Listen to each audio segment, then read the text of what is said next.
So మనం వచ్చే వారం సోమవారం నుంచి ఏం స్టాక్స్ కొనాలంటే బ్యాంకింగ్ సెక్టర్లో SBI, state bank of India. So అది పెద్దగా బ్యాంక్ కాబట్టి ఎక్కువ స్టాక్ మార్కెట్ పడినా కూడా అది అంత తగ్గటం లేదు. సో ఎస్బీఐ బ్యాంకింగ్ సెక్టర్లో, ఆటో సెక్టర్లో మారుతి సుజుకి, ఎందుకంటే అది కొంచెం ఆటో సెక్షన్లో కొంచెం స్టాండర్డ్గా ఉంది. దాని తర్వాత చిప్ మ్యానుఫ్యాక్చరింగ్ దాంట్లో డిజైనింగ్ దానిలో కానీ కేన్స్ టెక్నాలజీస్ అది.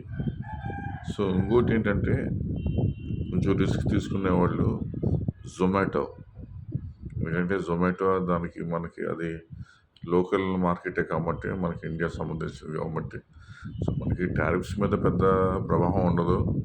సో అది కొంచెం 280లో అయితే బాగా ఎక్కువ డబ్బులు పెట్టవచ్చు.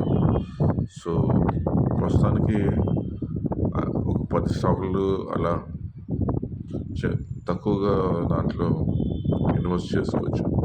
సో వచ్చే వారం మనం ఈ స్టాక్స్ మీద మనం దృష్టి పెడితే మనకి లాభాలు తొందరలో రావచ్చు.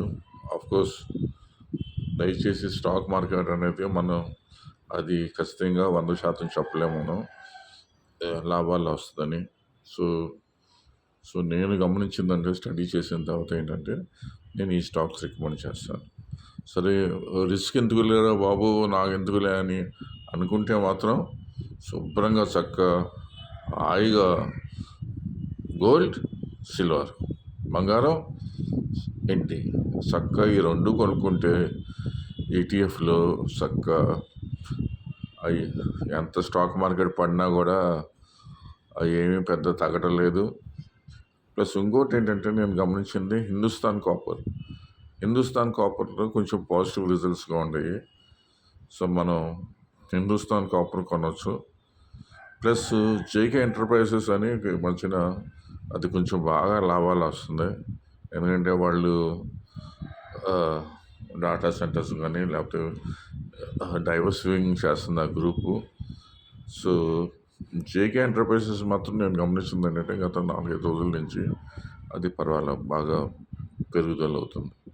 సో వచ్చే వారం మనం హోప్ ఫర్ ద బెస్ట్, దీని మీద మనం దృష్టి పెడితే మనకి ఈ వీడియో కేవలం డే ట్రేడింగ్ వాళ్ళకి, లేకపోతే 10-15 రోజుల్లో కొనేసి అటు అమ్మే వాళ్ళకే ఇది అది.